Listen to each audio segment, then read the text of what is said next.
ரசிக்கிறவங்க பாருங்க, பார்க்குறவங்க நம்ம சேனல் மறக்காம ஒரு சப்ஸ்கிரைப் பண்ணிட்டு பாருங்க. இன்னைக்கு பார்த்தீங்கன்னா, நம்ம மட்டன் குழம்பு செய்ய போறோங்க. இந்த மட்டன் குழம்பு நிறைய விதமா செய்வாங்க. நம்ம ஒரு புது விதமா செஞ்சுக்கலாம்.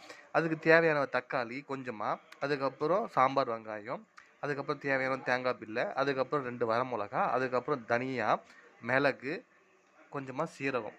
இது எல்லாமே நம்ம ரெடி பண்ணி எண்ணெயில் போட்டு பதமாக தீயாமல் வறுத்து வச்சுக்கலாம்.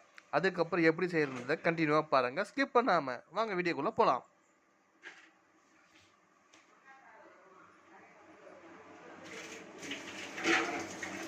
நம்ம ஆல்ரெடி சொன்னோம் இல்லையா, வறுத்து வச்சுது சோம்பு, சீரகம், வரமிளகா, தேங்காய், சின்ன வெங்காயம், மிளகு, மல்லி எல்லாமே அரைச்சி நல்லா கமகமன்னு வாசனையோட கடையில் ஆல்ரெடி நல்லா எசன்ஸ் எண்ணெய் மிதக்கிற அளவுக்கு வரும்போது இப்போது அந்த மசாலா இதில் ஊற்ற போகிறோம்.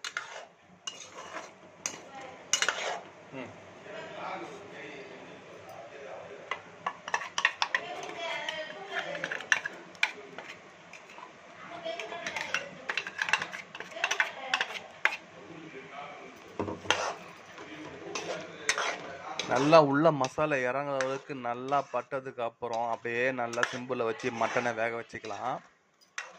நல்லா இதாகட்டும். அப்படியே அந்த மசாலா வாசனை உள்ள எல்லாம் மட்டனோட உள்ள எசன்ஸ் இறங்கும் போது அது டேஸ்ட் எப்படி வருதுன்ட்டு உங்களுக்கு காமிக்கிறேன். இது நம்ம தோசைக்கு, சப்பாத்திக்கு எல்லாமே சாப்பிட்டுக்கலாம். ரெடி பார்த்தோம் இல்லையா, அதை மசாலாவை எல்லாத்தையும் நல்லா ஆற வச்சு மிக்சியில் அரைச்சி அதுக்கப்புறம் நல்லா எண்ணெய் ஊற்றி பட்டை, லவங்கம் எல்லாம் போட்டுட்டு பாருங்க, மட்டன் ஆல்ரெடி நல்லா மசாலா தடி வச்சுருக்கு. அது வந்து எண்ணெயில் போட்டு நல்லா வதக்கிக்கலாம். சரிங்களா?